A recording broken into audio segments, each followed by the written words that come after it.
Internet as आने के बाद में वीडियोस का जो एक बाढ़ है, एक जो सेक्शन है कि वो ऐसा बढ़ गया है कि हर जगह हमें कंटेंट देखने को मिलता है। सोशल मीडिया एक ऐसा माध्यम है जहाँ पे आपको ये कुछ करना नहीं पड़ता। आप चल पड़े तो आप चल पड़े। इस्तेमाल करते हैं एआई का कंटेंट नहीं, बनाने जी नहीं। हमारी जो कहानियाँ होती हैं वो रूह को छूने वाली कहानियाँ होती हैं। इसमें कोई भी चीज़ ऐसी नहीं है जो प्राकृतिक नहीं है। आज की पीढ़ी के आज आपके रोल मॉडल्स कौन हैं? इन्फ्लुएंसर्स हैं। अगर आप मुझे पूछेंगे मेरे रोल मॉडल होंगे आनंद महिंद्रा जैसे लोग हैं, या किर्लोस्कर हैं, या कल्याणीज हैं। जिन बड़ी शख्सियत का आपने नाम लिया, ये जो शख्सियत हैं ये आज अपने मार्केटिंग के लिए, पीआर के लिए डिजिटल मीडिया का, सोशल मीडिया का ही सहारा ले रहे हैं। तो मैं यही तो कह रहा हूँ ना, पैशन के लिए काम करना कैसा लगता है? इंतहा की हद तक खुशी होती है कि आप वो काम कर रहे हो जो आप करना चाहते हो। हीरोज़ और शीरोज़, ये शीरोज़ के बारे में बहुत कम लोग जानते हैं। हमारे यहाँ पे थोड़ा सा हमारे एक पुरुष प्रधान हमारी एक जो समाज है, तो औरतों को अपने अधिकार के लिए लड़ना पड़ता। द माइंड दैट मैटर्स मुझे बहुत ही अलग, मैंने अब तक जितनी कहानियाँ की हैं तो मुझे बड़ी अलग कहानी लगी। वकील होने के बावजूद उसके साथ ये हुआ था। एक वकील के साथ ये सब हो रहा था और उसने लगातार सहा ही कि अगर एक कोई औरत माँ बनने वाली है तो उसके साथ जो भेदभाव होता है, तो ये इसका एक बड़ा क्लासिक एग्जाम्पल था। सर, हम लोग चैनल का नाम ही है हमारे विस्तार न्यूज़। हाँ, शुरुआत से बताइए। आप मूवी, डॉक्यूमेंट्री या ऐसी स्पेशल स्टोरीज देखते होंगे जो कि आपको प्रभावित करती है। कहीं ना कहीं ऐसा लगता है कि ये स्टोरीज़ होनी चाहिए। और क्यों होनी चाहिए? क्योंकि ये स्टोरीज़ का जो इम्पैक्ट है ये बहुत दूर तक जाता है। कहीं ना कहीं आपको ये स्टोरी शिक्षा देती है, एम्पावर करती है, समाज का वो दृश्य दिखाती है जो शायद आप तक नहीं पहुंचा होता है। आज विस्तार न्यूज़ के स्टूडियो में हमारे साथ अजय चिटनिस जी आए हुए हैं। ये लगभग 30 साल से इस क्षेत्र में काम कर रहे हैं। काफ़ी बड़ा अनुभव लिए ये हमारे सामने आए और हमने सोचा कि क्यों ना इनसे इंटरेक्ट किया जाए और इनसे बातचीत किया जाए इस क्षेत्र के बारे में, इनके जो स्पेशल वर्क्स रहे हैं जिसके लिए इनको रिकॉग्निशन मिला है।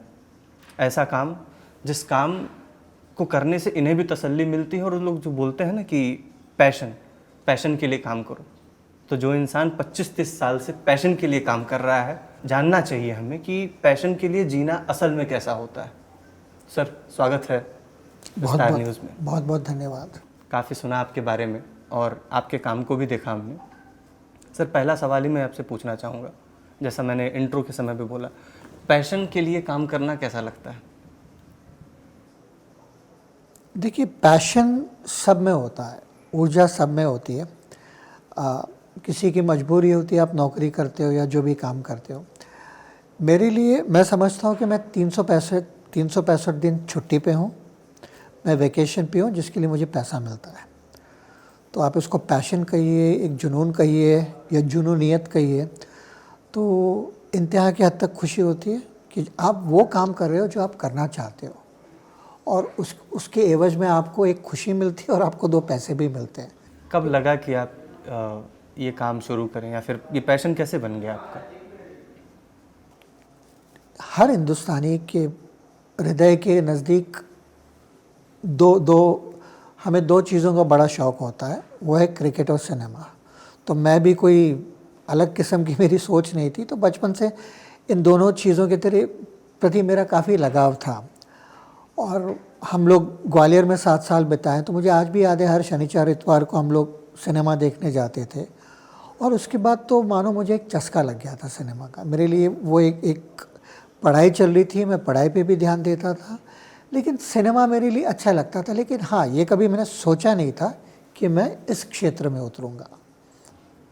अभी क्योंकि आज ज़माना ही वीडियो का है और इंटरनेट एज आने के बाद में वीडियोस का जो एक बाढ़ है, एक जो सेक्शन है कि वो ऐसा बढ़ गया है कि हर जगह हमें कंटेंट देखने को मिलता है।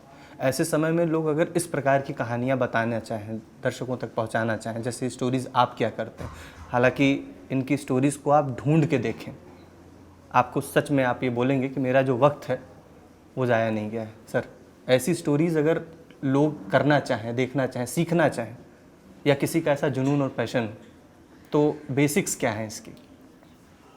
आप मुझे बताइए कंटेंट की व्याख्या क्या है? जो मेरे लिए कंटेंट है वो ज़रूरी नहीं कि आपके लिए कंटेंट होगा, या जो आपके लिए कंटेंट है ज़रूरी नहीं मेरे लिए कंटेंट होगा। तो मुझे ये लगता है कि आज ये जो माध्यम है हमारे पास, या सोशल मीडिया का या जो भी है, तो आज फ़िल्म मेकर्स, आज आप प्रोफ़ेशंस देखिए, आज आप चार्टर्ड अकाउंटेंट हो, डॉक्टर हो या वकील हो, आपकी एक अभ्यास होता है, एक परिश्रम होता है। 5-5 साल आप एड़ियाँ रगड़ते हैं, आप पढ़ाई करते हैं, उसके बाद आप इंटर्नशिप करते हैं और फिर आप आपका जो भी प्रोफ़ेशन है वो परस्यू करते हैं। लेकिन सोशल मीडिया एक ऐसा माध्यम है जहाँ पे आपको ये कुछ करना नहीं पड़ता। आप चल पड़े तो आप चल पड़े। हाँ, मतलब इसकी अच्छी ये एक फ्लिप साइड थी, लेकिन अच्छी बातें भी हैं। तो मेरे हिसाब से कंटेंट के लिए ये ज़रूरी है कि आपका उस विषय पे महारत होनी चाहिए। ये नहीं कि आप कुछ भी गए और कुछ भी कर दिया। तो आज मैं जो 25 सालों से कर रहा हूँ, तो इसके पीछे एक कठिन परिश्रम रहा है, एक हमारा रिसर्च रहता है। ये नहीं कि ऐसे ही गए और कुछ काम कर दिया। तो मेरा ये मानना है कि कहीं ना कहीं थोड़ा सा स्ट्रक्चर्ड होना चाहिए, थोड़ा सा ऑर्गेनाइज होना चाहिए, थोड़ी सी मेहनत होनी चाहिए, थोड़ा सा रिसर्च होना चाहिए, अगर आप अच्छा कंटेंट देना चाहते हो। नहीं तो फास्ट फूड है, आप खा लो, बर्गर खा लो या जो भी है, बस पेट भर गया। यानी ट्रेडिशनल अप्रोच अगर अपनाया जा रहा है तो वो कहीं ना कहीं फ़ायदेमंद होगा इन अ लॉन्ग टर्म। मेरे ख्याल से ट्रेडिशनल और कंटेम्प्रेरी दोनों बातें ज़रूरी हैं, क्योंकि आजकल टेक्नोलॉजी इतनी एडवांस्ड हो गई है। आज आप एआई देखिए, जो जो अलग अलग टूल्स आ रहे हैं, तो इन टूल्स का इस्तेमाल और इस तरह का कंटेंट, इनका एक अच्छा अगर हम लोग विवाह रचते हैं, इन दोनों का एक अमेलगम होता है, तो इससे बेहतरीन क्या बात हो सकती है। आप एआई के इस ज़माने में आप इस्तेमाल करते हैं एआई का कंटेंट बनाने के लिए? जी। क्यों? अगर आप इसकी, एक तो मैं अभी एआई क्या है समझने की कोशिश कर रहा हूँ, और हमारी जो कहानियाँ होती हैं वो रूह को छूने वाली कहानियाँ होती हैं। इसमें कोई भी चीज़ ऐसी नहीं है जो प्राकृतिक नहीं है। सारी चीज़ें, मसलन फ़र्ज़ कीजिए अगर मैं आपकी कहानी कर रहा हूँ या इनकी कहानी कर रहा हूँ, तो बड़ी ऑर्गेनिक तरीके से करते हैं हम लोग, इसमें कोई टूल्स का इस्तेमाल नहीं करते हैं।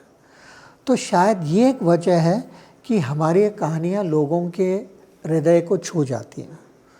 अगर मैं एनिमेशन यूज़ करूँ, फलां यूज़ करूँ, तो वो नहीं जचता है।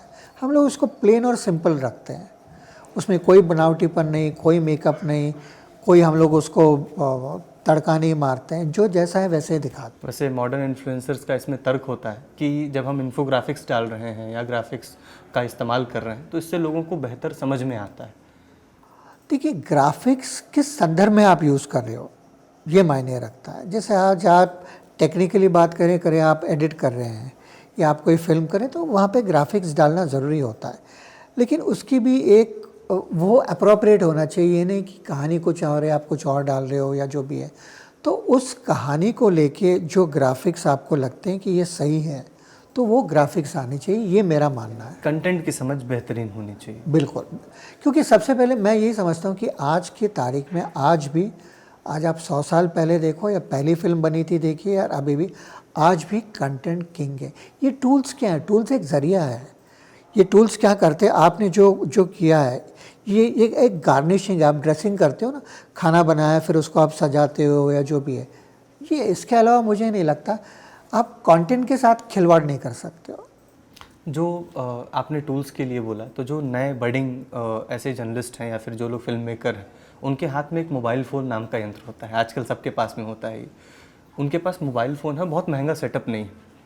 उनको अगर आप गाइड करें कि ये कैसे वो शुरुआत करें। मैं इस मामले में, मेरी सोच काफ़ी ट्रेडिशनल है, मैं नहीं समझ सकता हूँ। आजकल मोबाइल पे भी फ़िल्में बनाते हैं।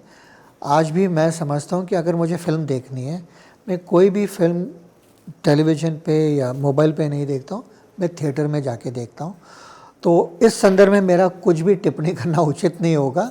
हर एक की अपनी राय है, हर एक की अपनी मर्ज़ी है, मैं रोकने वाला कुछ नहीं होता हूँ। लेकिन मेरा कन्वेंशनल सेटअप है कि आज आप डॉल्बी में जाते हो, आप बेहतरीन स्टूडियो में जाते हो, साउंड इफ़ेक्ट है, विजुअल्स हैं। नहीं तो हर बंदा मोबाइल पे फ़ोन करता है ना, फ़ोन करते हैं आजकल। आज आप जिस तरह की फ़िल्में बन रही है, जिस तरह के विजुअल्स हैं बाहर आप लेते हो, तो इसका मज़ा आपको थिएटर में आता है, वो मज़ा आपको टेलीविज़न या मोबाइल पे नहीं आएगा। आपकी जो भी आपकी स्क्रीन है, 20 इंच या 30 इंच जो भी आपके, उसमें नहीं आएगा वो। यानी कि एक फिल्म बनाने वाले जो शख्स हैं, अगर इनके नज़रिए से देखा जाए तो इनके कंटेंट को अगर आपको एंजॉय करना है तो कम से कम बड़े पर्दे तक तो आप ज़रूर जाइए। खैर सर, आपने कंटेंट के बारे में बात की, अब आपके कंटेंट से ही सवाल शुरू करते हैं।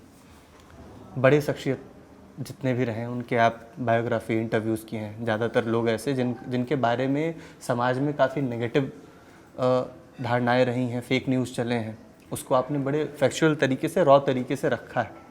राम जेठमलानी जी हों, है ना, ऐसे ही हमने और भी वकील को देखा है, बड़े बिजनेसमैन को देखा है ना। क्या अनुभव रहा है आपका और क्यों आप ऐसी ही चीज़ें क्यों उठाते हो कंटेंट में? इसका देखिए, आप जब आज की पीढ़ी के, आज आपके रोल मॉडल्स कौन हैं? इन्फ्लुएंसर्स हैं। आपके रोल मॉडल्स कौन हैं? क्रिकेटर्स हैं, फिल्म मेकर्स हैं, फनकार हैं। अगर मैं आपको पूछूं कि क्या आपने प्रेमवदा भूमकर का नाम सुना है, क्या जवाब रहेगा आपका? नहीं सुना है। प्रेमवदा भूमकर एक ऐसी शख्सियत है, मुंबई बेस्ड है, जिनकी सौजन्य कलर्स प्राइवेट लिमिटेड करके कंपनी है। वो दुनिया की second largest colour and manufacturing company है।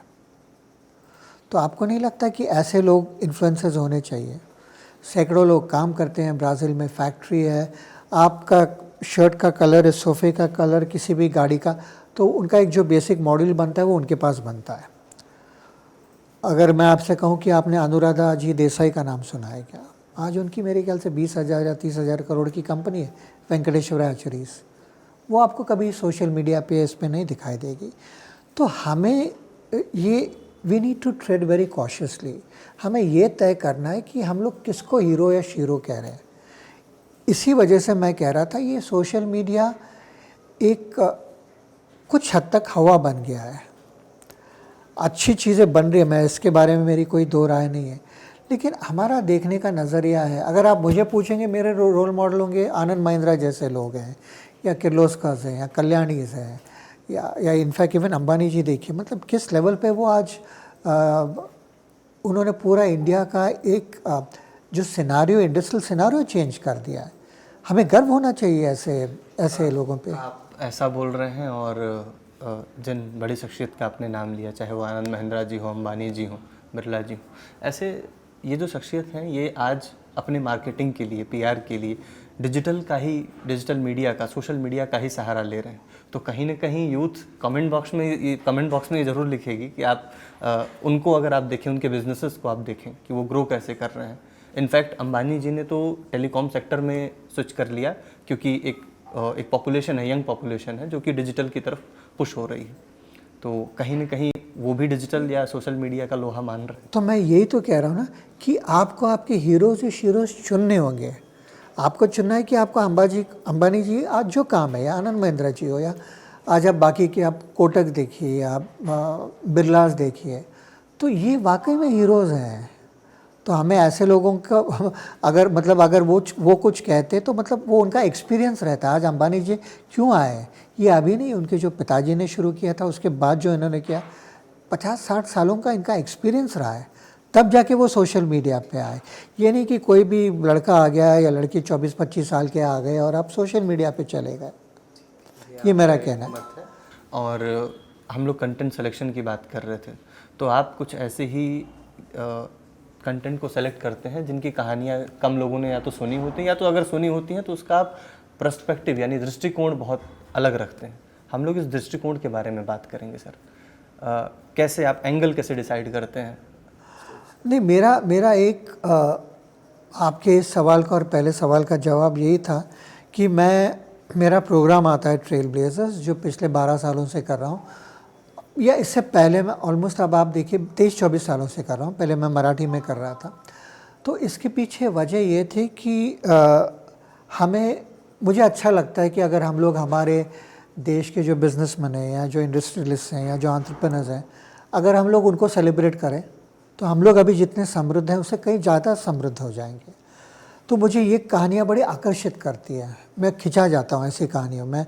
मैं ये देखता हूँ कि अगर ये शख्स उस मकाम पे पहुँचा है तो उस ऊपर वाली सीढ़ी पे चढ़ने के लिए कितनी बार गिरा होगा, कितनी बार रेंगा होगा, क्या क्या हाथ पैर मारे होंगे, क्या क्या किन किन कठिनाइयों का सामना करना पड़ा होगा, तब जाके वो मैंने शायद स्टारबक्स के इनकी कहानी सुनी थी कि 342 बार उनको बैंक्स ने रिजेक्ट कर दिया था, उसके बाद जाके स्टारबक्स बना है। तो आपको परसिवियर करना है। एक चीज़ आपके पास एक धैर्य, एक गोल होना चाहिए, एक ऑब्जेक्टिव होना चाहिए, एक लक्ष्य होना चाहिए, और फिर आप सारी चीज़ें बोल के आप उस लक्ष्य के पीछे चले जाओ। ये मेरा मानना है। जब आप इतना सोचते हैं और उनके पास जाते हैं मिलने के लिए, पहले तो मिलने का वक्त निकालना और एक प्रोसेस है, फिर जब आप उनसे मिलते हैं, व्यक्तिगत रूबरू होते हैं, तो अनुभव क्या रहता है? जैसे पहले तो हम बहुत सुने रहते हैं, लेकिन जब उनसे मिलते हैं 1 to 1। मेरा अनुभव तो काफ़ी अच्छा रहा है। जो आज 20-25 सालों में जो मतलब मैंने जिन जिन लोगों पे काम किया है उनसे मैं मिलता हूँ तो मुझे वो बिल्कुल स्वाभाविक लगते हैं, जो हम लोग उनके बारे में देखते हैं या पहले, तो बड़ा अच्छा लगता है मुझे। बड़ा बड़ा जब मैं ऐसी कहानियाँ करता हूँ तो एक सुकून सा मिलता है। आपने एक टर्म यूज़ किया, हीरोज़ और शीरोज़। ये शीरोज़ के बारे में बहुत कम लोग जानते हैं, थोड़ा सा शीरोज़ को एलेबोरेट करेंगे क्या? देखिए शीरोज़, मैं मानता हूँ कि मर्द और औरत एक समान है। तो हमारे यहाँ पे थोड़ा सा हमारे एक पुरुष प्रधान हमारी एक जो समाज है, तो औरतों को अपने अधिकार के लिए लड़ना पड़ता है या जो भी है। तो मैं बड़ा अपने आप को खुशकिस्मत समझता हूँ कि मैंने कुछ बेहतरीन कहानियाँ की हैं औरतों के जीवन, मतलब उनकी अगर आप जीवनी देखें, और ये ऐसी कहानियाँ कि अगर आप पुरुष भी हो तो आप उनकी तरफ देख के आप उनको सलाम करेंगे। मैं जब हम लोग ये सेशन शुरू कर रहे थे और उससे पहले जब मैं आपकी की गई स्टोरीज़ को देख रहा था, तो एक स्टोरी लगातार मेरा ध्यान केंद्रित कर रही थी, द माइंड दैट मैटर्स। ये कहानी काफ़ी अलग लगी मुझे। क्या सोच क्या था आपका ये कहानी करने से पहले, और किस कहानी के बारे में बताएंगे ज़रा दर्शकों को? देखिए ये द माइंड दैट मैटर्स है, ये कहानी एक ऐसे औरत की कहानी है जो इनका नाम पायल चावला है, जो दिल्ली बेस्ड इनकी एक इकलौती फर्म है जहाँ पे सारी औरतें वकील हैं। तो इनकी बड़ी बड़ी अजीबोगरीब गरीब कहानी थी, और एक अच्छे आर्मी बैकग्राउंड से आई थी, अच्छे वैल्यू सिस्टम्स थे, वो पढ़ाई में अच्छी थी, खेलकूद में अच्छी थी। उसके बाद उन्होंने लॉ की तालीम हासिल की, फिर यूएस गई, शिकागो से उन्होंने पढ़ाई करके वापस हिंदुस्तान आ गए। तो हिंदुस्तान आने के पश्चात उन्होंने एक बहुत बड़ी कंपनी में काम करना शुरू कर दिया, तो वहाँ पे भी उनका परफॉर्मेंस अच्छा था। फिर उसके बाद उनकी शादी हो गई, लेकिन शादी के पश्चात जब वो गर्भवती हुई तो सारा जो माहौल है वो बदल गया, क्योंकि आज भी मैनेजमेंट ये समझती है कि अगर कोई स्त्री गर्भवती हो जाती है तो इसके आगे के 4-5 साल वो सिर्फ अपने बच्चों का पालन पोषण करने में लगेगी। तो फिर वो अपने अलग अलग किस्म के हथकंडे अपनाता है, अलग अलग किस्म के तरीके अपनाता है कि वो कहे कि भाई आप छोड़ जाओ। इसके लिए तो मैटरनल लीव और ऐसी चीज़ें नहीं, मैटरनिटी लीव वगैरह सारी चीज़ें होती है, लेकिन वो जानते हैं कि 5 साल एक बच्चे को 5 साल अपनी माँ की ज़रूरत लगती है। तो फिर उसके साथ जो बातें हुई, मतलब बड़े हैरत अंगेज़ बातें थी वो, तो मेरे सुन के भी रोंगटे खड़े हो जाते। तो हम लोग ऐसे ही मिले, बातचीत की, और मुझे बहुत ही अलग, मैंने अब तक जितनी कहानियाँ की हैं तो मुझे बड़ी अलग कहानी लगी। और फिर जब उनको मतलब जब बात यहाँ तक आ गई, फिर वो तंग आके फिर उन्होंने अपना इस्तीफ़ा दे दिया, और इस्तीफ़ा उन्होंने देने के बावजूद भी ये लोग उसको तंग करते थे, वो जहाँ पे भी काम कर रहे थे। फिर उसने ठान ली कि कैसे? नहीं, मतलब वो कहते हैं ना कि अगर उसने किसी और लीगल फर्म ज्वाइन किया तो वहाँ पे भी कुछ ना कुछ ऐसी बातें करो ताकि वहाँ पे भी परेशानी हो या जो भी हो। तब उसने ठान ली कि मैं अब इस लड़ाई को मैं कोर्ट में ले जाऊँगा, और वो वकील है, वकील होने के बावजूद उसके साथ ये हुआ था। एक वकील के साथ ये सब हो रहा था, हाँ, तो और वकील उसने लगातार सहा। हाँ, तो मैंने ये महसूस किया कि देखिए कभी कभी अहंकार ज़रूरी होता है। अहंकार क्यों ज़रूरी होता है? जब बात होती है आत्मसम्मान की, जब बात होती है अस्मिता की, और जब बात होती है अपने स्वाभिमान की या सेल्फ रिस्पेक्ट की, तो अहंकार होना ज़रूरी होता है। तो उनकी ये सारी जो लड़ाई थी वो भले व्यक्तिगत तौर पे थी, लेकिन उनको एक कहीं ना कहीं एक संदेश भी देना था कि ये आप जो मेरे साथ कर रहे हो बतौर औरत होने के बजाय। तो इसको अंग्रेज़ी में कहते हैं young motherhood and pregnancy discrimination, और इसका अगर मैं हिंदी में परिभाषित करूँ बड़े सरल शब्दों में, तो मातृत्व भेदभाव कहते हैं कि अगर एक कोई औरत माँ बनने वाली है तो उसके साथ जो भेदभाव होता है, तो ये इसका एक बड़ा क्लासिक एग्जाम्पल था। तो ये एक बड़ी लंबी लड़ाई थी उनकी, 15 साल की लड़ाई थी, कोर्ट में गई, और फिर एक टेक्निकल डिसीजन था। फिर बाद में कोर्ट ने ये डिसाइड कर लिया कि भाई ये कंपनी यूएस बेस्ड है, तो आप इस लड़ाई को वहाँ ले जाइए। तो तब तक इन्होंने अपनी खुद की फर्म शुरू कर दी थी, और अब काफ़ी अच्छा काम कर रही है वो। तो ये बड़ी अनूठी फिल्म थी। ऐसे नहीं सर, हम लोग चैनल का नाम ही है हमारे विस्तार न्यूज़। हाँ सर, शुरुआत से बताइए सर कि आपने मतलब ये कहानी आपने चुनी कैसे, और अल्टीमेटली ये चीज़ क्या है सर? अपने देश में, भारत में लेबर लॉ को लेकर के काफ़ी चीज़ें बोली जाती हैं, कही जाती हैं, और ख़ासकर से ऐसे नाजुक मुद्दों पे काफ़ी बात होती है, कई बार नहीं होती है बात, ज़्यादातर बार नहीं होने की शिकायतें सोशल मीडिया और हर जगह आती हैं।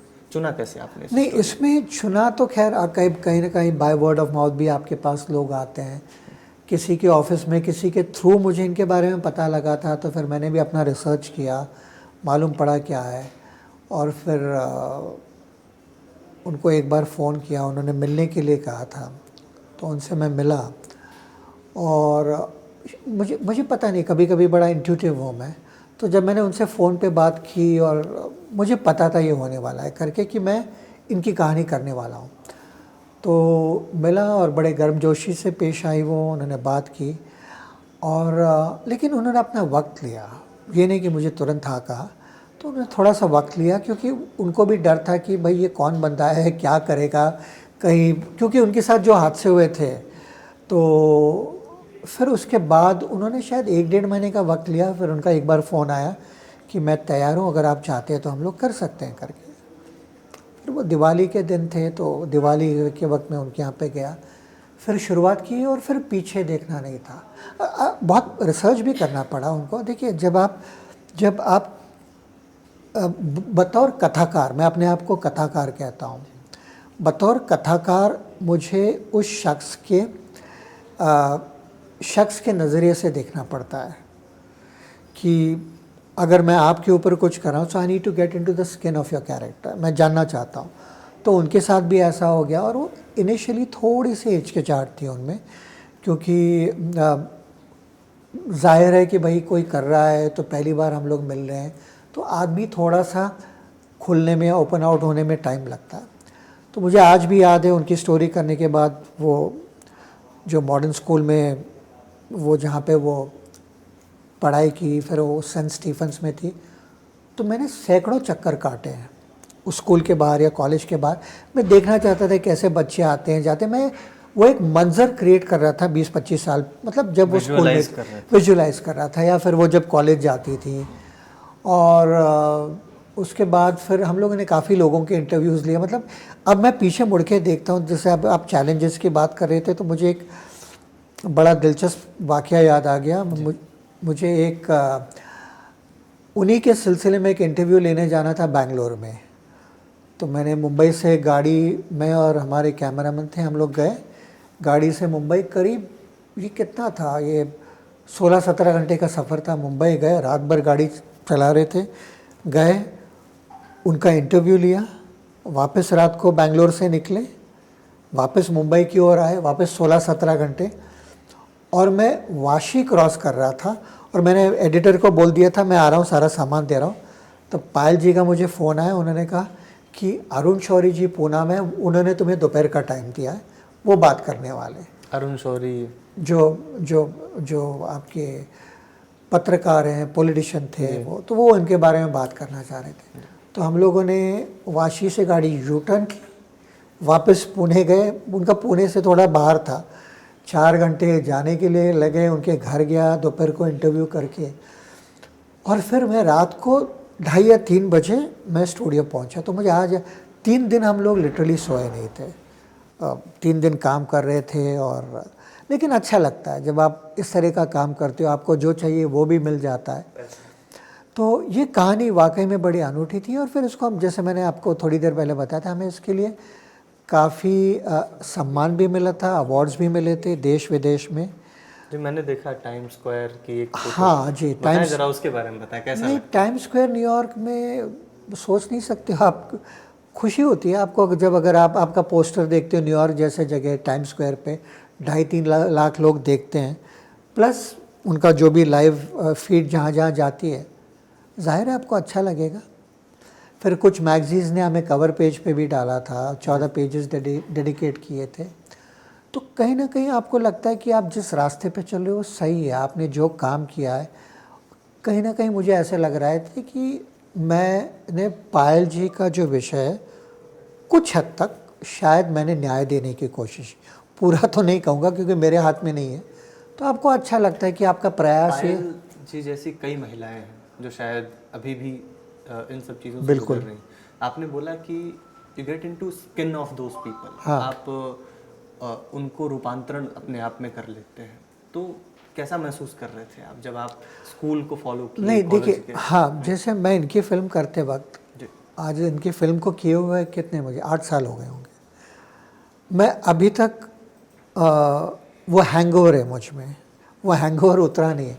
हाँ, बिल्कुल तकलीफ़ होती है क्योंकि आप किसी के जीवन के बारे में आप उनके जैसा सोचने लगते हो, कभी कभी आप उनके जैसा बात करने लगते हो, काफ़ी चीज़ें आप बाहर बात नहीं कर सकते हो, तो बड़ा मुश्किल हो जाता है कि आप ना अभिमन्यु, एक चक्रव्यूह है, जी आप अभिमन्यु, आप अंदर तो चले जाते हो लेकिन उसके बाहर आना मुश्किल है। तो इस फिल्म की वजह से ये मेरे लिए एक बहुत बड़ा चैलेंज था, शायद मैं अब तक बाहर नहीं आ पाया हूँ।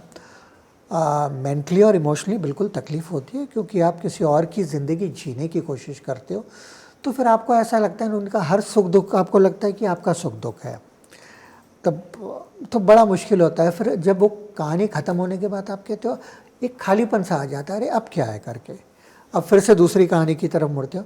लेकिन ये कहानी है जिसने मुझे काफ़ी संतोष दिया, एक पहचान भी दी और कुल कितने अवार्ड्स मिल गए आपको उस कहानी के अब मैंने गिनना छोड़ दिया है, 20-25 होंगे हिंदुस्तान में और हिंदुस्तान के बाहर। 20-25 बहुत बड़ा एक पहचान दिया इस कहानी ने आपको। और साथ ही मैं ये भी जानना चाहूँगा कि जब आप ऐसा मतलब जब आप उस कैरेक्टर में ढल जाते हैं, रेप्लिकेट कर देते हो आप बेसिकली उस चीज़ को खुद पे, आज भी जो महिलाएं इस चीज़ को महसूस कर रही होंगी अपने दफ्तर में, कंपनीज में, उनको आप कुछ बताना चाहेंगे, बोलना चाहेंगे? हाँ जी, मैं इस फिल्म का बार बार क्यों उदाहरण देता हूँ पायल जी का, ये आपसे बात कर रहा था मैं अभी, और बिल्कुल ये कल की बात है कि कुछ लोगों ने इन्हीं की फ़िल्म देखी थी और फिर उनके एक कलीग आते हैं और कहते हैं कि उनकी बीवी को कहा गया है कि आप इस्तीफ़ा दे दो।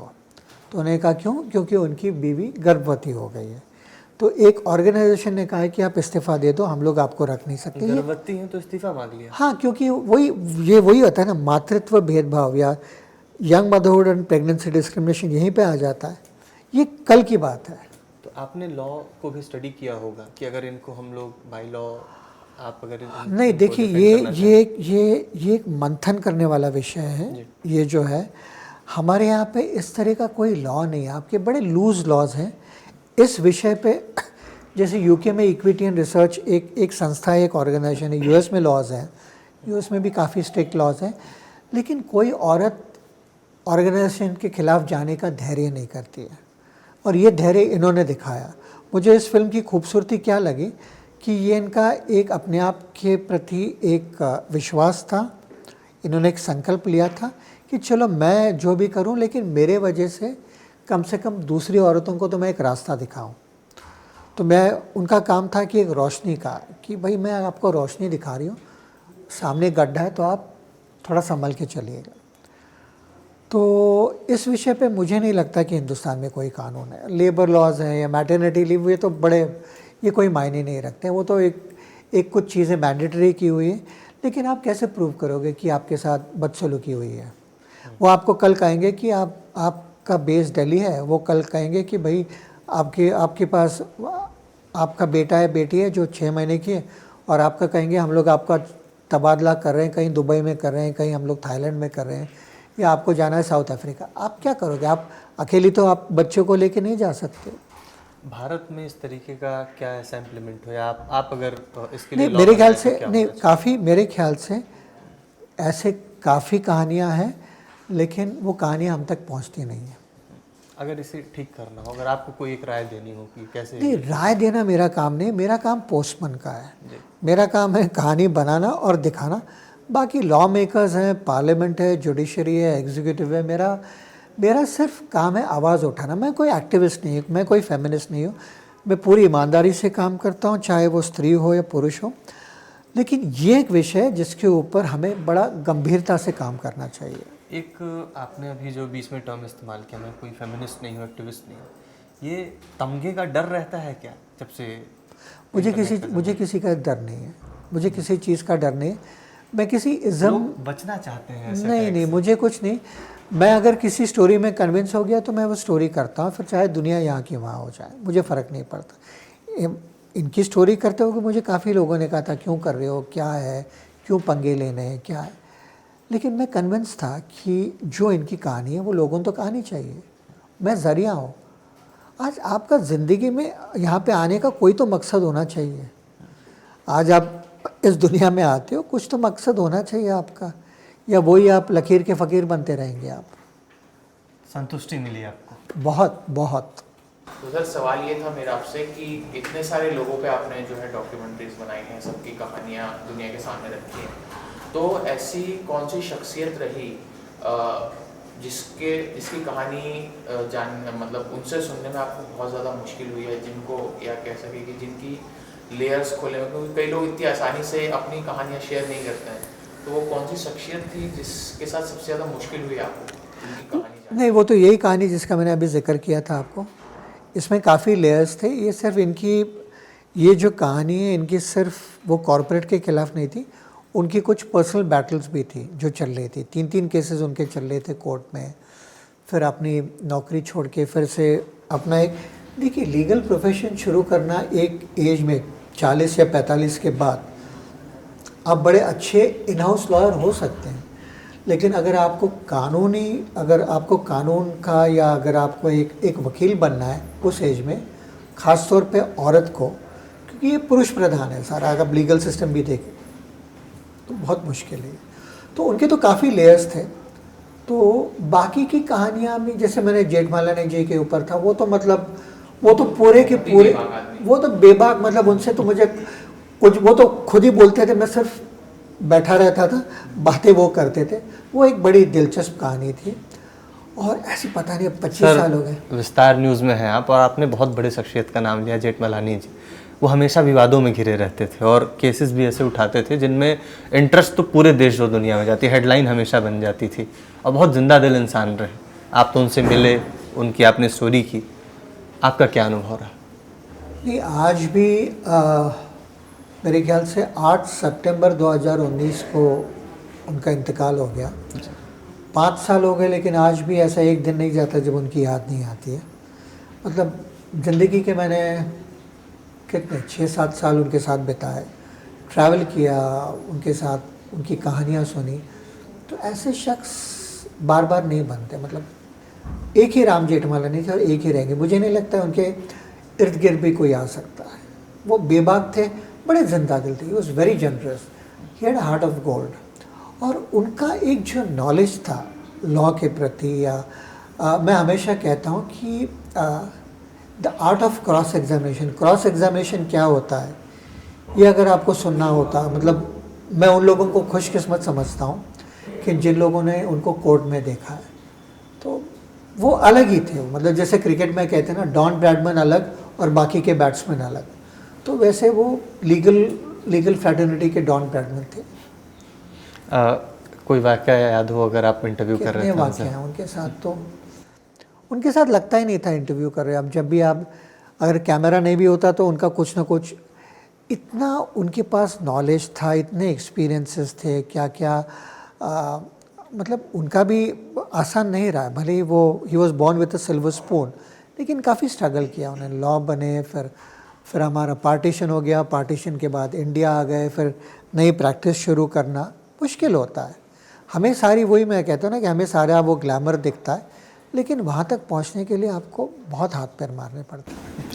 So I have this question that documenting a documentary is much more challenging than creating a film, because you have to look for many aspects before directing a documentary, and you cannot put your own facts in it. Sir, I wanted to ask कि जैसे जैसे जितने different aspects होते हैं अपन documentary के लिए करने के लिए, उतने ही ज़्यादा creative disagreements भी होते हैं crew में, producers में, directors में, और उतने ही ज़्यादा creative blocks भी आते होंगे within before documenting, because I believe कि मुझे लगता है आप सारे फैक्ट्स को स्क्रीन पे शो नहीं कर सकते हैं, तो आप उस चीज़ को कैसे मैनेज करते हैं? Because creative block is a very big point before documenting a documentary, तो आप इस चीज़ को कैसे व्यू करते हैं कि आप क्रिएटिव ब्लॉक्स को कैसे मैनेज करते हैं? No, I'm very clear in terms of what I'm doing. There is a certain timeline, I work on that timeline, and here the question of having any kind of differences doesn't arise. Since I'm doing a documentary on my subject, on the person, it could be XYZ, so we are very clear in terms of what we are doing. It's maybe once the raw stuff is ready, once we have the first cut, that is the time we decide whether, mutually we decide, let's say me and my subject, that okay, why don't we remove this or why don't we add this? So it's more of a creative, we never have differences per se. So in my case, I do the writing, I do the edit, I produce and direct, so I don't have anyone whom I'm answerable to. I'm only answerable to my subjects. And it's in a very creative and in a very lighter way that we go about this. Because there's one thing where I'm very sure that I don't do anything which is controversial. We don't get into any kind of mudslinging. And we don't criticize, we purely talk facts. That's all we do. Sir मेरा सवाल ये है कि किसी भी strong human story को आप जब ऑडियो वीडियो मीडियम से लोगों तक पहुंचाते हैं, लेके जाते हैं, तो आप किन किन बातों का ध्यान रखते हैं? मिसाल उदाहरण के तौर पर अगर कहें कि जैसे राम जेठमलानी जी की ही बात हो रही थी, तो उनकी डॉक्यूमेंट्री बनाने में किन किन बातों का ध्यान रखना पड़ा आपको?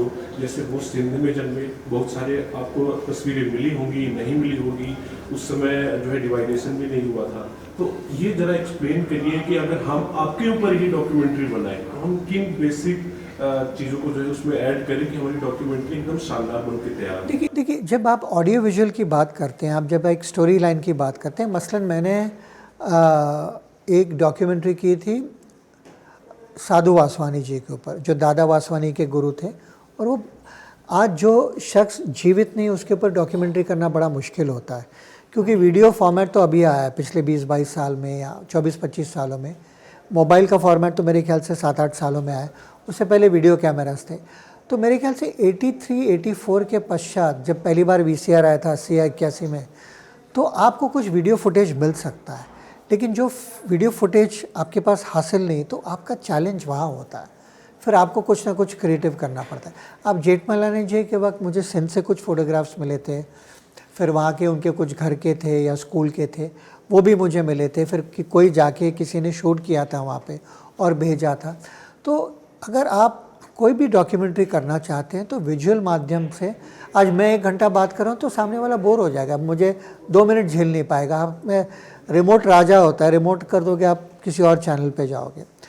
तो इसके लिए आप जितना ज़्यादा, हम लोग टेक्निकली इसको बी रोल कहते हैं, कि जितना आपके पास फुटेज है वो फुटेज आप इस्तेमाल कर सकते हैं, या आप कहीं काम कर रहे हो, आप वकील हो, आप ऑफिस में बैठे हैं या कोर्ट में जा रहे हैं, आप कोर्ट के अंदर तो नहीं जा सकते, तो ये शॉट्स हमें बड़े काम में आते हैं, या किसी फंक्शन में गए या जो भी है। तो आजकल मैं इन चीज़ों का काफ़ी ध्यान रखने लगा हूँ कि मेरे पास सफिशेंट जो बात कर रहे हैं उसका फुटेज मेरे पास है। वॉइस ओवर का रोल कैसे देखते हैं आपकी? देखिए पहले के ज़माने की जो डॉक्यूमेंट्रीज थी उसमें वॉइस ओवर होता था, लेकिन मैं वॉइस ओवर से ज़्यादा मैं प्रेजेंटर प्रेफर करता हूँ, क्योंकि एक जब नैरेटर कहानी सुनाता है तो वो कहानी पिरोता है। तो वॉइस ओवर कभी कभी निष्क्रिय हो सकता है, कभी कभी ऐसा हो सकता है क्या है, लेकिन आपके सामने आवाज़ है और आवाज़ के साथ एक चेहरा है, तो वो थोड़ा सा आप में थोड़ा इंटरेस्टिंग लगता है। सर फ़ोन को लेकर मेरा सवाल रहेगा कि अब तो जैसे आईफोन है, बहुत सारी डॉक्यूमेंट्री इवन मतलब फिल्में भी शूट होने वाली लगी हैं। विशाल भारद्वाज ने भी की, आपने फुर्सत में उसे देखा होगा। तो मतलब जिस तरह से आईफोन का जिस तरह से इस्तेमाल किया जाने लगा है, इसका आपके ऊपर कितना विश्वास बढ़ा है? विशाल भारद्वाज जी बहुत बड़ा नाम है। वो फिर आप क्यों नहीं? नहीं, मैं तो खैर मैं तो उनका मुकाबले कुछ भी नहीं। मेरी बहुत इज्जत है मुझे उनके लिए। मुझे पता नहीं वो कैसे, मतलब वो क्या स्क्रीन में कैसे रिलीज़ कर रहे हैं, क्या, मुझे कोई भी आइडिया नहीं है। लेकिन मैं कन्वेंशनल बंदा हूँ, मैं ज़िंदगी में कभी फ़ोन पे शूट नहीं कर सकता। आप ये जो कैमरास यूज़ करें, फिर आप इसके वजह आप ये क्वालिटी आपको मिलेगी, पर्दे पे सब फट जाएगा। आप आईफोन आप 4K कहिए, 5K कहिए, हमारे पास प्रोजेक्शन ही नहीं उतने का, तो आप क्या करोगे, आप कैसे दिखाओगे आप? तो मैं तो नहीं कर सकता हूँ। मुझे तो इनफैक्ट ये डिजिटल से ज़्यादा मैंने फिल्म फॉर्मेट पे काम किया है। रील्स होती थी ना 35 mm पे, मैं तो उसका दीवाना हूँ। आप उसके कलर्स देखिए, इसके कलर्स देखिए। आजकल तो सारी चीज़ें इतनी आसान हो गई, कलर करेक्शन से लेके। पहले तो आपको हाथ से रीलों काटो, जोड़ो, पेस्ट करो, ये करो, करना पड़ता था।